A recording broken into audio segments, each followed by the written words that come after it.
Hello everybody, it is the Law Gnome and welcome back to another DCU update. I promised that I was going to be coming back to you, even though it seems that the DC Universe Animated Library may have officially concluded. There's still some other great DC animation out there, and it is my job to give it a shot and see what I think about it. Well, that's a truth statement, but at the same time, you don't have to really watch everything that's out there.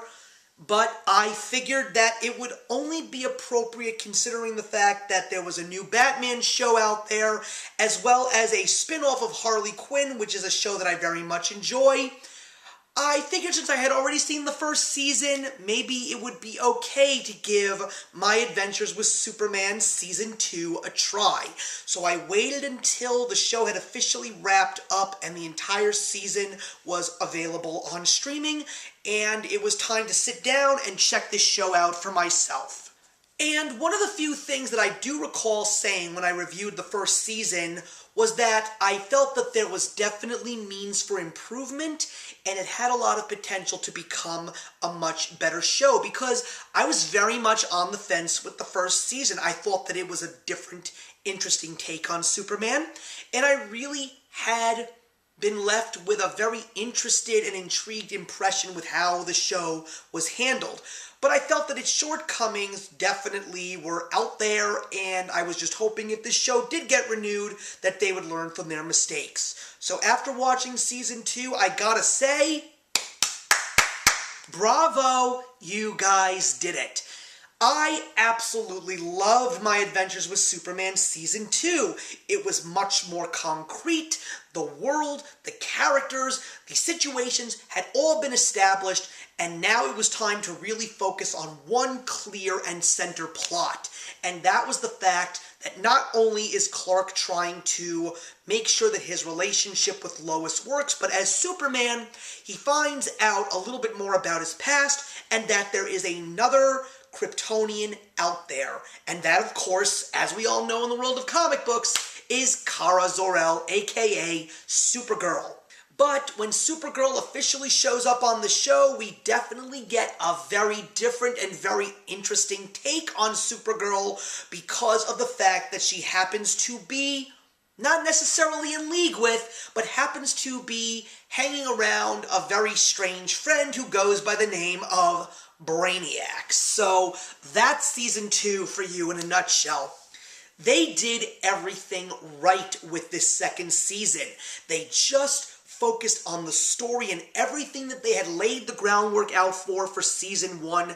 They cultivated it, and they reaped what they sowed to give us a very well done and beautifully executed second season. I was very much focused in on it. I definitely didn't find any of the show stale.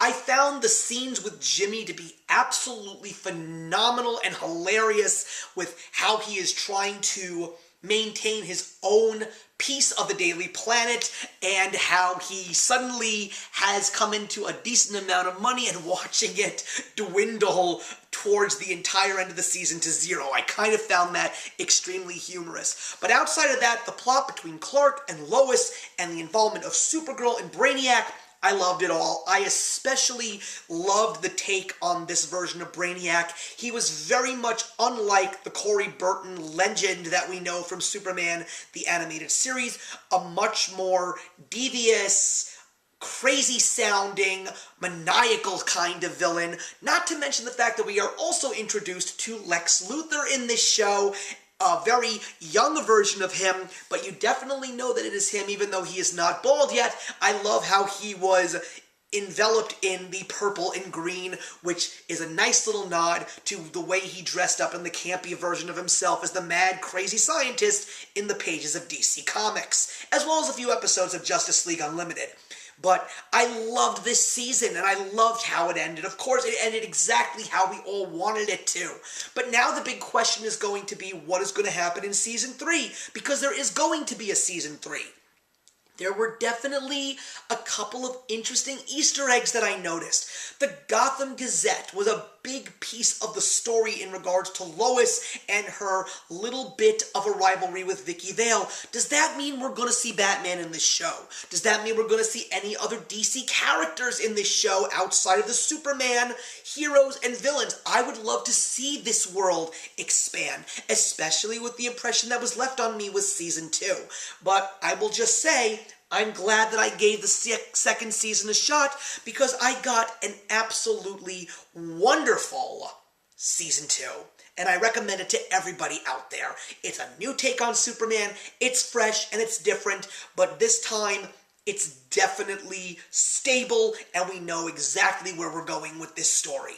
So thank you very much for watching, everybody. Please leave your comments in the box below and let me know your thoughts on my adventures with Superman Season 2, and I will see you in the next one.